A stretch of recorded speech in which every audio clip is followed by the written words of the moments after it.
Well, Chief Dekmar, it's great to have you join us today, and we certainly appreciate you giving your time to be with our Public Safety Policy Committee meeting. You are well known among our members and certainly in your field, and thank you for spending some time with us today. I thought we'd talk about several points, and I kind of want to start by discussing the Georgia Community Service Police Trust Initiative. There are 7 police departments in Georgia that are working on that, including yours. And I know sometime back you hosted an event in LaGrange. And let's get your point of view on that and tell us a little bit about that and where you see that initiative taking us. Sure. Well, as a result of the experiences that I had here in LaGrange and learning and understanding over time the impact that the history of policing, the specific incidents that involved our police department, although they may have happened generations ago, that information, those stories are passed on from generation to generation, and they impact the relationship that police in LaGrange had with primarily the African American community. And I think, the epiphany for me was understanding that I wasn't responsible for just the history of the department when I walked through that door. All of the challenges and the history created before I was police chief is also a responsibility of leadership. And after learning of a lynching that our police department had been involved in and struggling, frankly, for several years on how to address it, as a result of an initiative by our mayor and the other 2 mayors in the of the cities that are in the county here in Troup County, Hogansville, West Point, and then LaGrange, and also the Troup County Commission chair came together and recognized we had to do something different. And that something different was trust building training for community leaders initially, and then ultimately spread throughout the business community, the private sector, and also the public sector, where now we have somewhere between 300, 350 individuals that have gone through the trust building. And as a result of that trust building, I got to work closer with the NAACP president. And when I approached them and said I felt like the police department needed to do something in the way of an acknowledgement or an apology to address the young man, Austin Calloway, lynching, he immediately said yes. And shortly thereafter, the mayor became involved, our president of our college became involved, members of the faith community and the African American churches became involved, state court judge. So it really kind of galvanized the community to get behind an effort that was clearly wrong and clearly should have been addressed. Well, Chief, you've shown great leadership and really inspiration and an example to all of us. And I've watched with admiration what you've done in your community, and we're thankful for that. Let's talk a little bit about reform. And I know that GMA has supported criminal justice reform issues in the past, and I know you have as well in your many capacities. Tell us a little bit about what you may be thinking now about reform, and then specifically about the hate crimes bill currently in the Georgia Assembly. We at GMA are supporting the passage of that, and I'm curious to hear your thoughts on that as well. Yes, I will, Larry. But before I do, I want to make one point, because oftentimes I'm the focus of the event, the acknowledgement and the apology, but I want to make it clear that there were so many involved. I threw a pebble in the water and a wave occurred in terms of community support and leadership from a lot of aspects of LaGrange and Troup County. And so I want to make it clear this was a team effort, certainly right. A solo effort. With regard to police reform, if you look back over history, at least in my time in policing since the mid-'70s, then you had the civil rights movement against the war in Vietnam, and a struggle with accountability for police. And you saw an increase in lawsuits and a recognition by the profession that we had to do things differently. And that's actually what gave birth to the Commission on Accreditation for Law Enforcement Agencies. the National Organization of Black Law Enforcement Executives, the International Association of Chiefs of Police, the National Sheriff's Association, and PERF got together and recognized we needed to create standards. So those standards were rolled out in the early 80s, about 480 standards that address all aspects. What's been frustrating to me is I've seen what happened in the mid 70s, then again after Rodney King, then again after Ferguson, is the management model accreditation is out there, but there's a reluctance for law enforcement leaders to subscribe to that management model. And more frustrating is a lack of expectation from the elected leadership that their law enforcement agency should be accredited.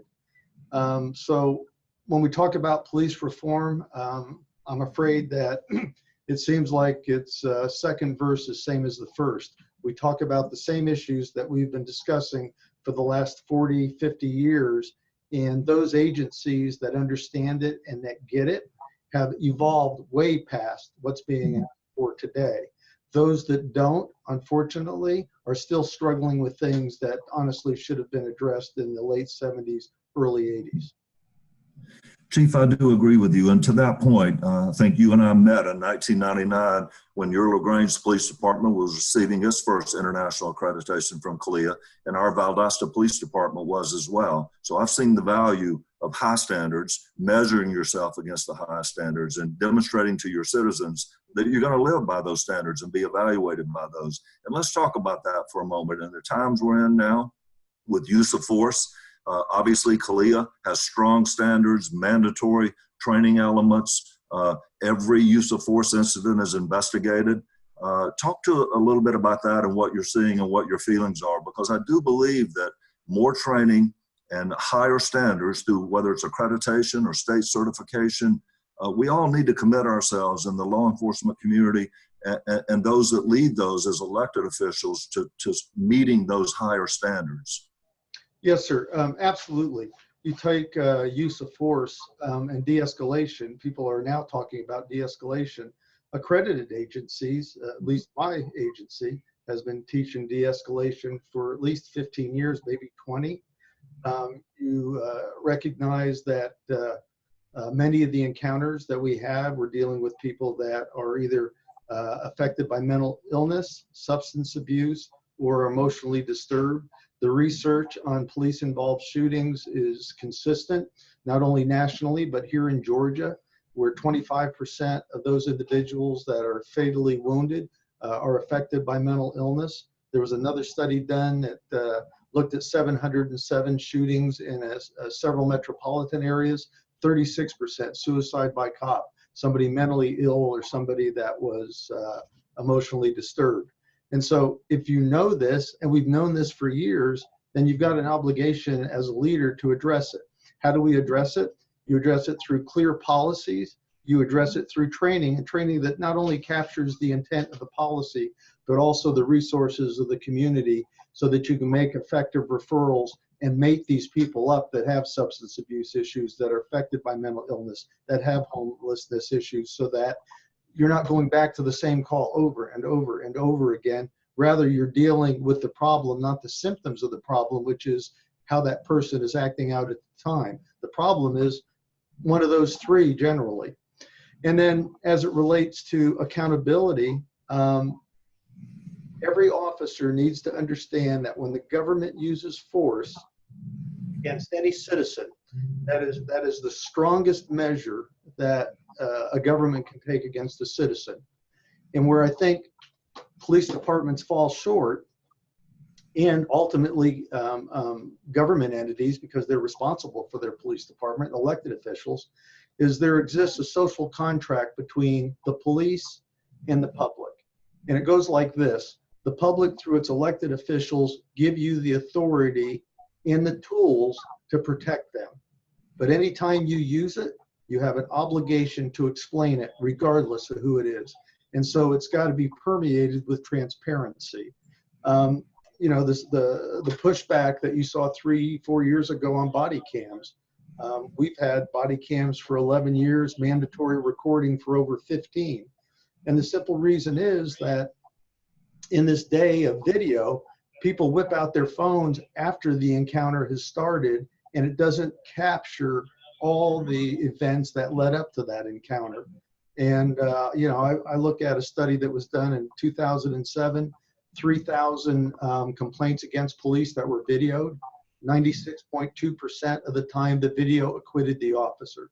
The video does what I know, working with police officers all my adult life, is 95% of the time we get it right.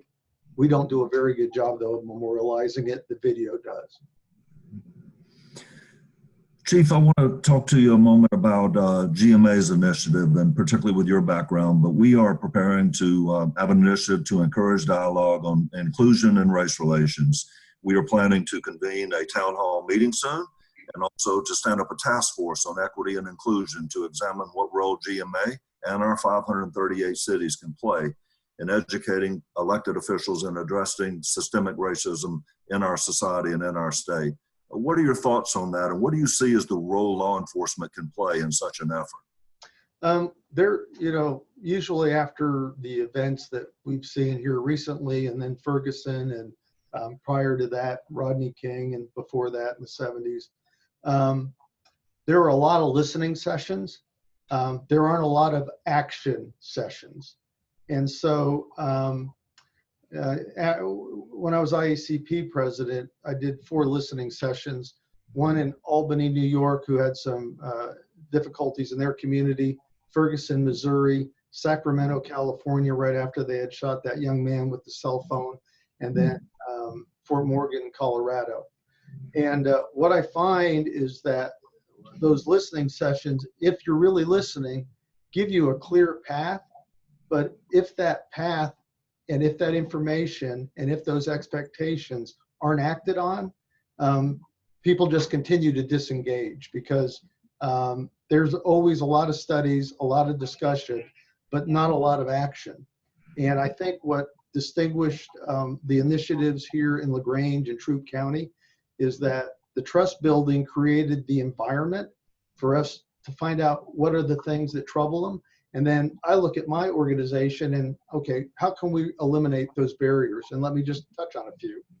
The legislature provides for record restriction so that folks that are looking for a job that were arrested, were never convicted, can apply to have that restricted, so an employer doesn't see that and make a decision not even to interview them based on their arrest record. No police agent, despite the fact it's a law, no police agency has initiated working with the community to help them get that record restricted. It's cumbersome and it can be intimidating for somebody not familiar with the process. You got to go to the police department, you got to go to the courts, you got to go to the prosecutor, you got to go to the judge. And we called a meeting with all those players at the police department and said, if we act as the ombudsman, will you all waive fees? Because there's also fees attached to each one of these steps. They agreed to, and we've done 2 record restrictions. The first one we did 150, and I think the second one we did over 200, and now we do them routinely. This is life-changing. I ran into a elderly lady that I'd worked with on some issues in her community at the first event, and I said, "Oh, are you down here supporting it?" And she kind of looks around and she says, "No," she said, "when I was younger, I got in trouble and I just want to get it off my record." I mean, this is something that had been weighing on her for 50 years, and we had the opportunity to change that experience in her life. And when agencies, law enforcement agencies, do those sorts of things, partner, we talk about community policing. To me, the definition of community policing is one word: partnerships. Not community partnerships.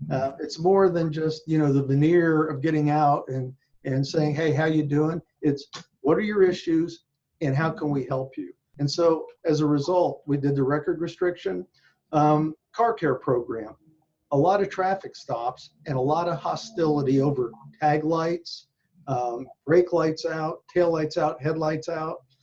We partnered with all of our parts stores and said, If we stop somebody with a defective vehicle, instead of giving them a ticket, will you all give us a 10% discount coupon and we can give them that instead of a ticket? And they said, absolutely. So we took what most folks, and I've watched the videos where they stop folks, and the attitude just, they're expecting to be hassled, and they get a coupon and an advisement that your headlight's out. Now, we log it, and then if they're stopped 2 weeks from now, then they'll get the ticket. And they'll understand why, because they had the opportunity to fix it and they didn't. But I think historically, we've looked at law enforcement as compliance related as opposed to cooperation related. And you want people cooperating with the law, not submitting themselves to the law. And all these are very simple and they don't cost any money. Car care, or the handle with care. As you know, many of our calls are in impoverished areas, violence. You have children that are school age that see this. They're up at 2, 3, 4 in the morning. They go to school the next day. They're sitting at their desk. Their head drops down. The teacher thinks this is a discipline issue, when in fact this child's been through trauma. And so we send an email to the superintendent's office right after the incident. So when they come in the morning, they can see this child's been involved in a situation, and all they do is notify the teacher, handle with care. Those are all things that make a difference in people's lives, that communicate that we care about the community. The law is a tool to solve problems, not a club to beat people up with. And when we do have to take an enforcement action, we get support from the community as opposed to antagonism. Chief, those are great examples of community policing at its core. And I really applaud you. And those are the kind of examples we hope that you can share, and we can share also with our cities, with our agencies, with our elected officials. The way to build trust and engender trust in communities to do community policing is those very kind of initiatives, where the law enforcement is not seen merely as heavy-handed revenue generation, trying to look for reasons, but yet being a friend and being a partner and having a connection to the neighborhoods that we serve. So thank you for those examples. Chief, you and I go back a long ways. I want to make sure everyone knows that what you've done in your profession, not only is your agency accredited, but you served on the CALEA board. In fact, was chairman of that board for 5 years. And that's a tremendous credit, because that's international accreditation. And then also several years ago, you were president of the International Police Officers Association. And so you've got great standing in this state and all around this country. And we just appreciate you sharing some time with us. I want to end with one final question, just coming back to you, closing the loop on the Georgia General Assembly, and Georgia now being one of only 5 remaining states without a hate crimes legislation on the books. What are your thoughts on that? And why do you think that it's been such a challenge to get that bill passed? Well, as you know, we had a hate crimes law and it was declared unconstitutional. Right. And I joined a variety of disciplines and organizations, I think a couple of dozen. 2018, we went to the Capitol, held a press conference there urging the passing of the hate crime bill. And of course, it passed I think it passed the House and was stalled in the Senate. And I'm hopeful that it'll be resurrected and passed this year. I think we're one of 4 states in the country that don't have it. And I think people oftentimes think that a hate crime law gives special privilege or consideration to a group. And what it really does is it recognizes that some crimes introduce terror to a specific group. Between 1870 and 1960, there were about 5,000 lynchings. 4,000 of those roughly were African American.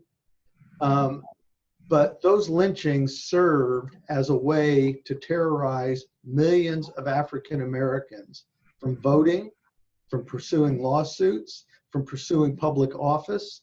And so it's a recognition that there are some crimes that work to inhibit groups of people in a way that's inconsistent with the democratic foundings of our country. And so hate crime recognizes that and recognizes the special care and duty we owe to any group that may be marginalized. Well, Chief, on behalf of GMA, I want to thank you for the time you've given us today and sharing your insight with our Public Safety Committee. And we look forward to continuing to work with you and appreciate the great work you're doing in your profession and also in our state. So thank you for your time today. Thank you, sir. And again, I appreciate your friendship, and I'm honored that we had the opportunity to visit today. Yes, sir.